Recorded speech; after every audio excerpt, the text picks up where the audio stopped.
안녕하세요. 재미있는 경제 공부, 투자 공부를 알아가는 집콕 프로젝트. 저는 여러분의 집콕 요정 하경입니다. 반갑습니다. 지난 시간에는 국내 부동산 시장 안정화에 대해서 교수님과 함께 이야기를 나눠봤는데요. 오늘도 교수님께서 저에게 많은 지식들을 알려주실 예정입니다. 반갑습니다. 네, 안녕하세요. 네, 안녕하세요. 소개 한번 부탁드립니다. 네, 안녕하세요. 연세대학교 정연대학원 금융부동산학과에서 교수를 맡고 있는 한문도라고 합니다. 다시 만나서 반갑습니다. 네, 반갑습니다. 한문도 교수님이 제게 진짜 아빠와 같은 마음으로 다양한 정보를 알려주셔서 전 지난 시간에 진짜 많이 배웠어요. 네. 뭔가 이거 TV에서 보면서도 그냥 저게 무슨 말이지? 라고 했던 것도 쉽게 알아들을 수 있어서 정말 좋았는데, 자, 이번 주에는 네. 세계 부동산 시장에 대해서 한번 알아볼 거예요. 네. 우리나라는 계속 지금 가격이 오르고 있잖아요. 네. 잡으려고 그래서 다양한 정책도 내고는 있지만 이게 우리나라만 그럴까라는 생각이 또 들더라고요. 맞습니다. 우리나라만 그런 것이 아니고요. 전 세계적으로 그런 현상이 벌어지고 있고, 뭐 샌프란시스코, 뉴욕, 베를린 할 거 없이 작년 같은 경우에 20% 이상 오른 도시들도 많아요. 물론 이제 주요 도시를 위주로 하는데 대한민국의 서울을 위주로 좀 오르고 있고, 현재는 지금 너무 많이 올라가지고 전 세계가 동시에 저희 나라, 우리나라 할 거 없이 다 세금을 강화하고 뭐 임대료 동결. 뉴욕 같은 데는 맨하튼 일부 지역은 임대를 아예 동결했습니다. 뭐 우리나라에서 뭐 공산주의라고 얘기하는데 선진국이 그렇게 한다는 걸 제가 말씀드리고 싶은 이유는 뭐냐? 국민들을 위해서 존재하는 게 정부다. 뭐 이 얘기입니다. 그러면 아까 표에서 아마 표가 어딘가 이렇게 뜰 거예요. 네네, 표가. 표에서 지금 우리나라의 네. 부동산 여기 보이시죠? 지금 네네. 우리 가격 지금 2위로 떠 있는데요. 네네. 네. 네, 홍콩은 독보적인 1위를 달리고 있어요. 이유가 뭘까요? 홍콩은 일단 특수한 도시 형태잖아요. 그리고 세계 금융의 허브입니다. 그러니까 집값이 오르는 기준은 우리가 집값을 이렇게 보시면 돼요. 집값이 10억인데 네. 내가 거기에 살면서 벌 수 있는 돈이 12억이에요. 네. 그럼 사야 돼, 안 사야 돼요? 이것도 지금은 10억만 들어가지만 매년 12억이면 2억씩 불잖아요. 네. 들어가 살아야죠, 비싸도. 그쵸. 그러니까 홍콩이란 도시는 거기 안에 있는 회사의 금융관계에 관계된 사람들이 버는 돈의 양이 네. 집값을 계산해 보시면 대충 나오잖아요.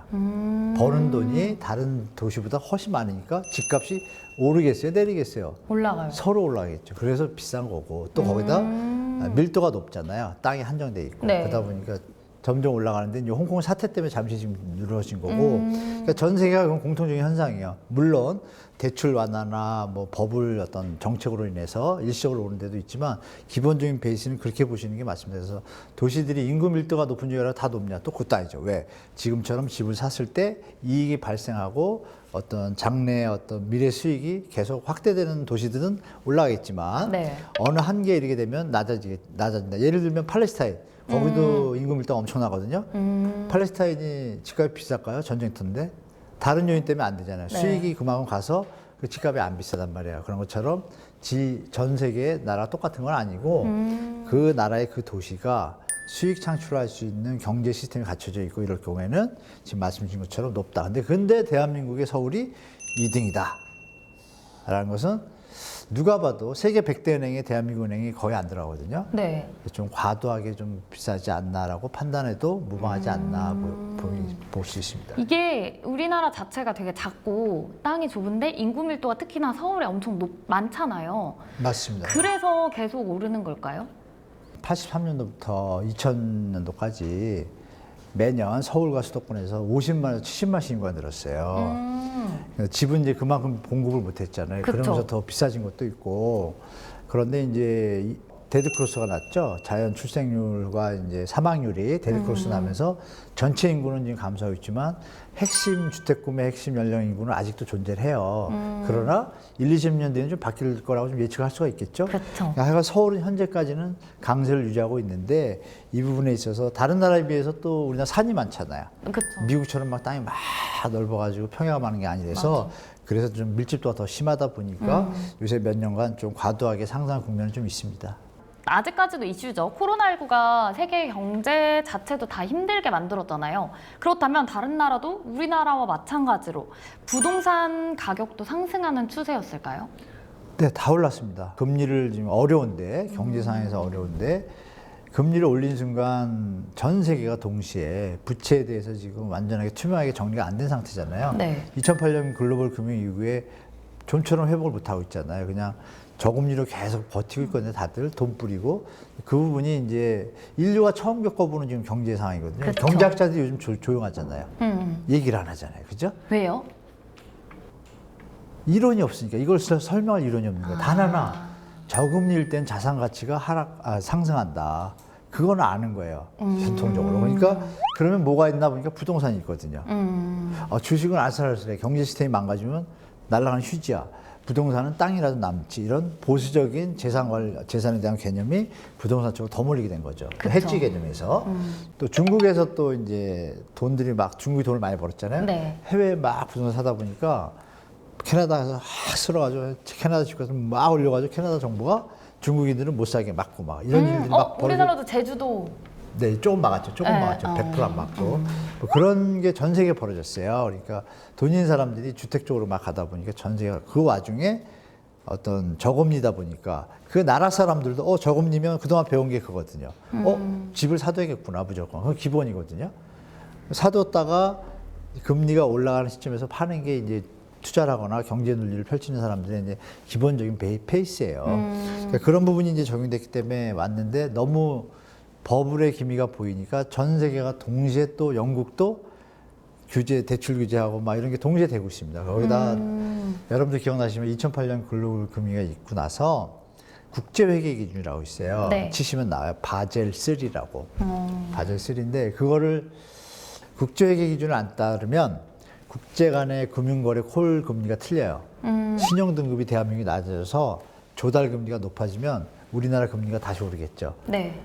그 거래도 잘 안 쳐줘. 우리 리그에 안 껴줘. 전 세계 리그에. 그러니까 또 체면이 있잖아요. G10이잖아요. G10 강대국이니까 따라야 되잖아요. 그 룰을. 그 룰 자체가 투명돼서 나오는 게 지금의 대출 규제 정책입니다.